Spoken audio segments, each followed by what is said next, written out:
r/let's not meet. I got a murderer fired from his job. November 2010. I was working a shit job at Jimmy John's as a delivery driver. Like, really shit job. Purling down 7.25 plus tips, which were not that great. Usually I'd pull down 40-50 bucks in cash tips in a night. There was this really ducked up dude named Dennis, who started 2 months after I did. I could not stand this dude. The way he looked at our female co-workers, and just his overall attitude, really freaked me out. He generally just pissed off everyone that worked there. I started dating one of our assembly line employees, and realized just how uncomfortable Dennis made everyone in the store. From the inappropriate comments, the straight up creepy way he looked at my co-workers. Just weird.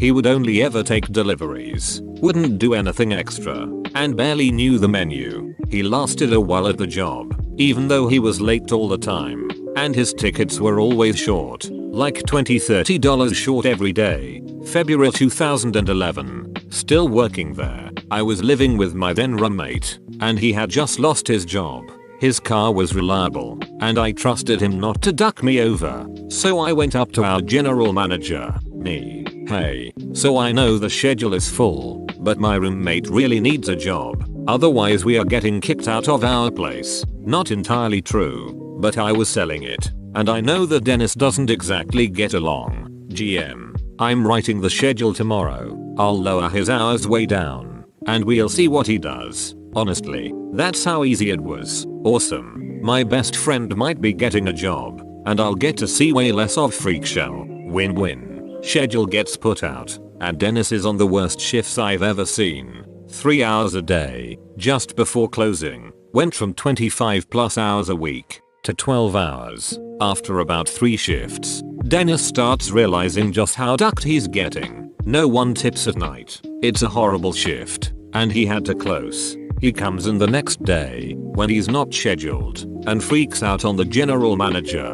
GM is not having any of his shit. No one likes him anyways. Tells him to leave before he dials 911. Dennis leaves peacefully, and GM looks at me, says call your buddy. We've been a man short for a week. I make the call. Roommate shows up and he's hired on the spot. Just legal shit to work out. Starts in 2 days. Awesome. Things are great. We are both making cash tips, which helps us afford the lifestyle of two 22-year-olds. And we are making rent. Good enough. The 21st of April 2011. I show up to work, like normal. Roommate had found a different job, making more money, which was great because being roommates and co-workers, not exactly ideal. I walk into work, and my GM just stares at me, like, WTF. He calls a backroom meeting and explains that Dennis was just arrested for double homicide. Apparently after he left our Jimmy John's, he went to another store and had the same thing happen. His creepy attitude and poor work ethic meant he got screwed on shifts and hours. Turns out, he asked his father for $5 so he could get gas to go into work. His father said no, because he should be pulling down enough in tips to make it work. In Dennis's words, I decided to make this time the last time we would argue. Went to his room, pulled a .22 rifle,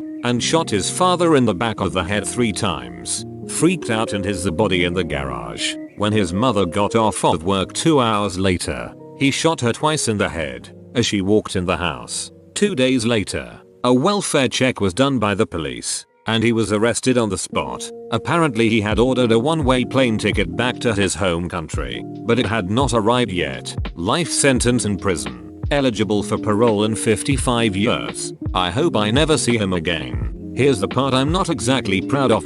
3 months later, I hear about an estate sale. Same neighborhood. Sure enough, it's the house. They're selling everything off. I mean, could you resist? I had to go. Creepiest shit I've ever seen. Dude had 30 plus pairs of brand new shoes, but no gas to get to work.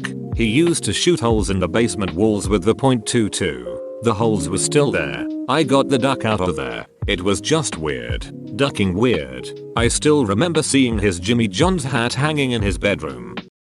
The creep who followed 10-year-old me home from school. LNM. Okay, so, not too long of a story. This is my first ever post on Reddit, but I just hope it fits here. I'm 18 now, but a story from when I was 10 recently resurfaced. I went to a small school. There were 8 girls in my class. It was a bit chilly out, so none of them wanted to hang out after school, which was the usual plan on Fridays, as there was an ice cream shop about a 15-minute walk from the school. However, my best friend stepped up and we agreed to go alone. There were no problems at first. The town is small, friendly, clean, and our parents gave us permission to go even though it was just us two. It wasn't long until we noticed a white van trailing behind us. I distinctly remember being told to avoid white vans at a young age, and so I grew up terribly afraid of them. My friend and I laughed, because we noticed it the exact moment I told her I was afraid of them.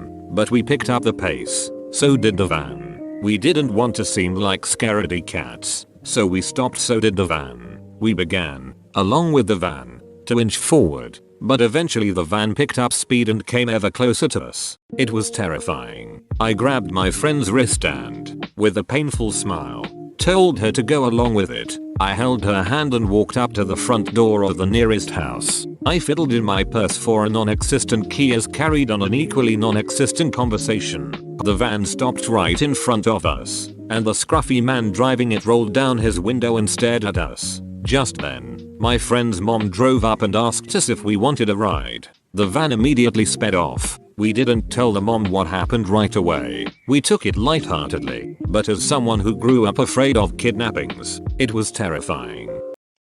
The Tooth Man. When I was about 6 years old around 2004, my mom started taking my sister and I to Dr. Daniel's pediatric dental office. The dental center was located inside a giant yellow mansion that also doubled as Dr. Daniel's house. It was honestly gorgeous. When I first started going to the dentist, I was extremely shy and actually suffered from selective mutism and had a lot of autistic-like tendencies. Needless to say, I relied heavily on my mother's comfort and for someone to give me a voice because it was extremely anxiety-inducing for me to talk to strangers, especially men, for some reason. When my sister and I got called in from the waiting room, my mom followed us to the office until she was told by Dr. Daniels that parents were not allowed to be with their children as it taught kids independence, to which my mom complied to. Once in there, he immediately separated my sister and I, and in reaction to that I cried because I felt so scared. Dr. Daniels did not like crying, so he grabbed me and put his hands over my mouth and nose, shook me, and aggressively warned me that if I continued to cry and scare the other kids that he would make my situation a lot worse. Obviously this scared me even more, so I started to cry again. Dr. Daniels had enough and took me into his house part of the dentist office, where he screamed at me again, grabbed me by the neck and shoved me.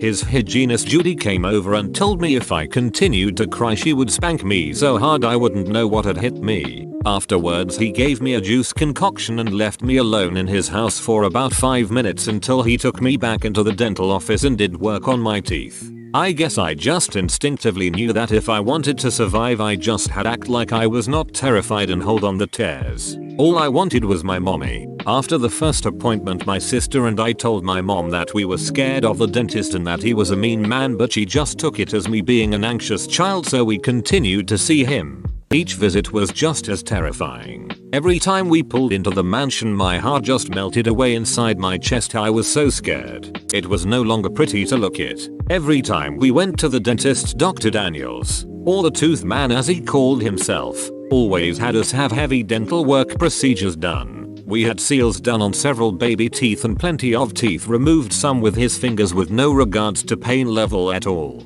And often when having a tooth removal or seals done, your mouth had to be opened up with a retractor, like this. He would leave us there with the retractor on for about 45 minutes or so before he came to work on our teeth. Sometimes he would eat his lunch while we sat there with our mouth open. Probably one of the worst pains I have ever felt in my life. I remember one time when I was about in 3rd grade, I had been leaned down in the chair waiting with the retractor on for an hour. I was in so much pain I couldn't take it. I sat up on the chair and tried to scream and cry as loud as I could. Dr. Daniels came rushing over, angry as could be, took my retractors off and then took me back into his house part again, where he screamed at me for being a big baby and scaring all the other kids. I was so sad in myself because I hadn't cried in so long. He then took me back to the dental chair and then pinned me down to my seat in a straitjacket. He put my retractors back on and said that I would have to wait longer because I caused such a scene. All I could do was shed silent tears and roll everywhere, and I couldn't even wipe it because he locked up my arms.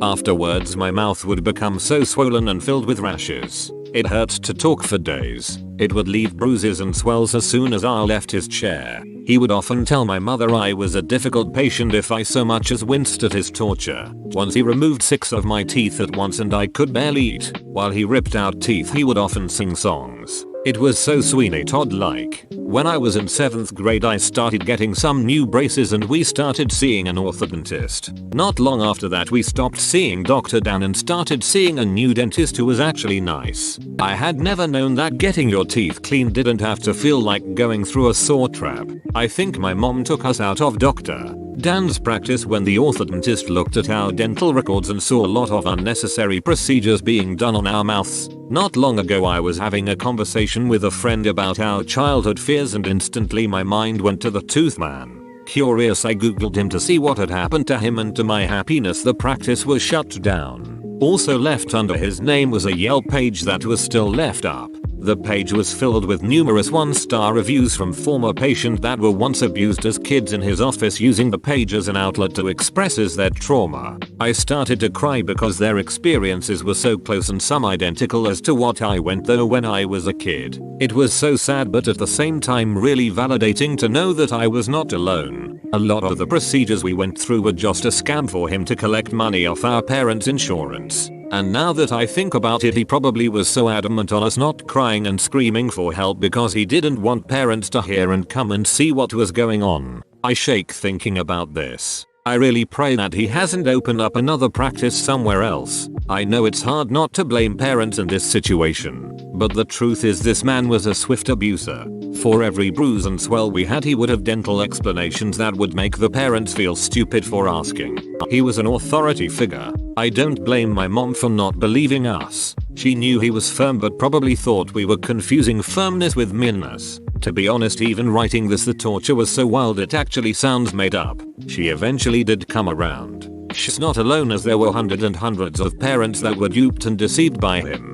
To Dr. Dan, please never let us meet again, and to any parent reading this, if you are ever told to not go in with your child to an appointment, something's really not right.